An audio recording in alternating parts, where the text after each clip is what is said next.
With the success of our last video, it was only a matter of time before we got commissioned for another type construction. So get your PPE on and get ready to level the playing field so we can truly nail this job. If you are unaware of the parameters in which I have to operate within, check out my last video first. But for those of you in need a reminder, they are as follows. Number 1, Pokemon synonymous with the type. Number 2, team synergy. Number 3, Pokemon variety. Number 4, consistency. And 5, personal preference. With that all out the way, let's get down to... Hey, did someone turn off the lights? Or is this just an illusion? This is some scrafty trick to be sure. Got to keep my Sableye peeled for any shift tree characters who might see my blueprint and nick it. I can't lie, I'm absolutely terrified. Whew. Must have been some kind of lunar eclipse. Oh, brother, this guy stinks! Was that too much of a stretch? I'll see myself out. Either way, as you've probably gathered, we are dealing with the devious, deceitful dark types this time. And what better way to start with than the disaster Pokemon Oh, it seems that we'll discuss that one later. Instead, we are starting with the Illusion Fox Pokemon, Zoroark. Zoroark makes for an excellent lead as it disguises as the last Pokemon in the party, which will mean it's not immediately obvious what to hit this Pokemon with. Any wrong move will be punished, as a crazy 120 in special attack will put pressure on even the most bulky opponents. Not to mention that a base 105 in speed will outrun most Pokemon anyway. As you can see, its defensive stats set up this Pokemon to be a glass cannon, so that's exactly how we are going to set up our moves. Starting with Nasty Plot. If our lead gets one of these up, it could spell disaster for the opposing Pokemon. Doubling its special attack could prove lethal for an already powerful Pokemon. For our stab move, we are running the standard Dark Pulse, which with some luck will get a flinch or two. Rounding out our moveset, we have Flamethrower and Sludge Bomb. Bug and Fairy types hoping to rain on our parade will quickly get steamrolled by some super effective retaliation. As our ability has already been covered, let's move straight to the held item, which will be the Focus Sash. This item will facilitate the use of Nasty Plot or tricky opponents hitting us with priority moves. So here's our lead set in its entirety. Not the most imaginative set I concede, but surely an effective one. And yes, I am aware that there is some counterplay available to this Pokemon, but remember this is supposed to be a ramped up difficulty gym leader, not an impossible ROM hack champion fight. Okay, so before we continue, a quick disclaimer. I started working on this video back in July. That means I'm not using any Pokemon from Legends ZA. But if you're interested to see what Pokemon I consider including in this team, wait until the end. Alright, back to it. Okay, following our elusive fox, we have a... fox? Oh, the Moonlight Pokemon. Yep, the second slot on our team goes to arguably the most infamous dark type of all time. Whereas our lead is an all-out offensive outburst, Umbreon takes a different approach, instead opting for insane bulk over incredible offense. 95 in HP and 110 in defense is good, but the icing on this particular cake is the 130 in special defense. Should any fairy type overcome our tricky fox, I imagine they will struggle to take down our resident special wall. Moving on to the moveset reveals the closest move we have to a signature hazard or terrain, and that is Taunt. Any plans to wear this Pokemon down with indirect damage will be halted in their tracks, leaving the gym challenger with only one choice but to attempt to brute force their way through the Moonlight Pokemon. Speaking of Moonlight, we shall be recovering our wall with some lunar energy. If we just pause and take a little moment to contextualize the concept into an actual game, I think I would make it so this gym could only be challenged during the nighttime, which would make this move heal 66% of the total health rather than the traditional 50%. Umbreon's one and only attacking move will be Snarl, further bolstering its special move walling abilities by reducing the target's special attack every time it hits. Finally, we'll be rounding out this moveset with Fake Tears, not only to improve our own damage output, but perhaps our other teammates too.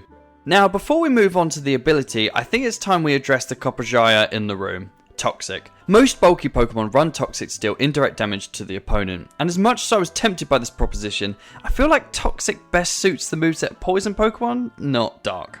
Now to discuss the aforementioned ability, and we are going with Synchronize. While of course we are running Taunt to prevent status moves, the truth is that Umbreon is slow enough that the damage could already be done, so this covers that possibility.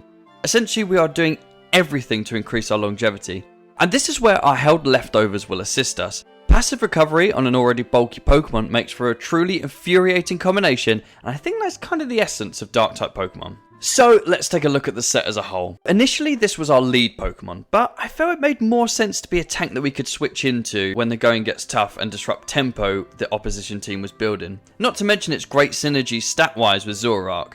But I still concede that a lack of Toxic might be a mistake, and perhaps my principles are messing with the success of the team. Let me know what you think in the comments down below. Okay, it's time for our first honourable mention. In fact, we are dealing with two for the price of one. Both Scrafty and Krookodile miss out on this team. I think I should just take a moment to praise the Unova games because they really cooked with the Dark type. But with Pokemon variety being one of the pillars that this job was built on, I just couldn't justify bringing either of these Pokemon onto the team. That being said, I wouldn't be surprised if at least one of these Pokemon re-emerge onto a different type's team for having superior usefulness. Regardless, these are two great Pokemon, and I completely understand if anyone's upset by these omissions. Right, back on track with the Pokemon that did get selected, and our third team slot goes to the Ogre Scorpion Pokemon, Drapion. Somebody once told me the word. Now we already have a special wall, so now we can show off our physical wall with a whopping 110 defense. Wait 1 second. But Drapion has an additional trick up its sleeve, that being its poison typing, meaning that its only actual weakness is ground. Therefore, while lacking the HP of Umbreon overall, it is a better physical tank, especially when coming up against another one of Dark's weaknesses that we've neglected to mention up until this point, fighting types. Furthermore, Drapion actually is much scarier in the damage dealing department than Umbreon, as a 19 attack alongside a 95 speed is nothing to sniff at. Making use of the 19 attack are the dual stab options of knockoff and poison jab. Hard hitting choice band or specs users will think twice before matching up against this titan, but too much overthinking may lead to Drapion running away with the game. Why? Well, that is because I'm utilising a strategy that isn't Dark by typing, but instead Dark by nature. That is the combination of Substitute and Acupressure. Setting up Substitute on an already bulky Pokemon is tricky anyway, but what if that Substitute had a +2 boost in defense, or worse, a +2 boost in evasion? Given Drapion's natural stat spread, almost any boost available to it is worthwhile, with the exception of special attack and most of the time accuracy. Setting up a win condition for just a measly 25% health? Seems worth it to me. Moving on to abilities, and Drapion is spoiled for choice in this department, with Sniper and Battle Armor. The former was tempting to increase our damage output, but Battle Armor has the most synergy with our Acupressure strategy. We are disrupting the opposition further with our held Bright Powder, which lowers the opposition's accuracy by 10%, making the even most reliable moves a risk. I'm going to be honest, out of the 12 sets I've made so far for this series, this is my favourite. I think this combination of item, ability and moveset perfectly encapsulates the Dark type. And I can imagine that within a nuzlocke capacity, this specific matchup could be seen as a run ender. So our next honourable mention goes to the subscribe button. And if we take a quick look at the stats, you can see this horrific sight. Let's hope by the next time we talk about this, those stats are improved. Look guys, I'm trying my best here, just hit the subscribe button. Okay, now for the actual honourable mention, Spiritomb. Similarly to Krookodile and Scrafty, Spiritomb misses the boat partly because we already had some Gen 4 representation, which is a shame because this is a really cool Pokemon. But to be honest, Spiritomb is not really that impressive stat-wise. A measly 50 in HP really offsets its solid bulk, and its ability to shake off fighting types is being vacated by other better equipped Pokemon. If I'm being honest, Spiritomb actually made it to the penultimate draft of this video. However, in the end, this jack of all trades and master of none does not make the final cut. But I'd be lying if I didn't think the design went hard. So, we've made it halfway through the team, and as per the rules, I'm due a starter, regional form and a mega. Right now, I'm going to address the regional form shape gap in my team, and I've gone for Kingambit. Now, technically Kingambit is not a regional form, but it's my video and my rules, and I say it counts. If you disagree, make your own video or something. Taking a look at Kingambit's stats means I have to pick up my jaw from the floor because wow, that is an impressive spread. Once again, our physical wall Drapion is outclassed or matched in the stat department defensively, as 120 in defense and 100 HP blows the ogre out of the water. But even our special glass cannon can't keep up with its physical counterpart, as the big blade Pokemon rocks an incredible 135 in attack. And that is a definition of power creep, baby! Sure, this Pokemon gets outspared by a slightly rotund pebble, but its steel typing grants it a number of resistances, other than the obvious 4x weakness to fighting, meaning that this Pokemon is more than likely equipped to survive a hit then retaliate twice as hard. We are starting this moveset with the ever-reliable Kowtow Cleave. While 85 base power isn't all that threatening, it's guaranteed to land on the target, meaning any potential double team or accuracy dropping shenanigans will be prevented. We cover our team's fairy weakness even further by rocking Iron Head. Coming from an 135 base attack, I can't think of many fairy type Pokemon who would be able to shake that off. We were also running Psycho Cut for fighting types if we're in a pinch, and lastly we have Sucker Punch to patch up our poor speed stat. Similarly to Drapion, Kingambit has a plethora of great options, but Supreme Overlord stands out amongst the rest. A 10% boost to both attack and special attack for each teammate defeated is crazy. Smart players might be able to bait this Pokemon out early to prevent it from blowing a hole in their team, but it's AI, we can't really do much about that. Speaking of smart players, status moves are a great way to shut down a Pokemon of this caliber, so that's why we're packing a Lumberry, just in case. Honestly, I'm starting to think this team is too strong and balanced. The worst part about it is that I've still got 2 more slots to fill. I think what's scary about Kingambit is that yes, it is circumstantial to get the absolute best out of it, but even if its ability is not maximised, it's still an enormous threat, and similarly to Drapion, this Pokemon is a run-ender. Before we get to our penultimate team member, let's first discuss our penultimate honourable mention, Grimmsnarl. Now when I first laid the foundations of this series, I toyed with the idea of having some gyms having G-Max Pokemon as the ace and some having Megas. So initially the Dark type had Grimmsnarl as its ace. I personally love Grimmsnarl and I'm pretty bummed I couldn't fit it onto the team, but it's really hard to justify its placement when you look at its stats in comparison to Kingambit for example. And yeah, I'm aware Grimmsnarl has infinitely more utility, but ultimately I only have 6 slots, so cool/popular Pokemon will be left out along the way. And if you're mad at this one, just wait until my last honourable mention.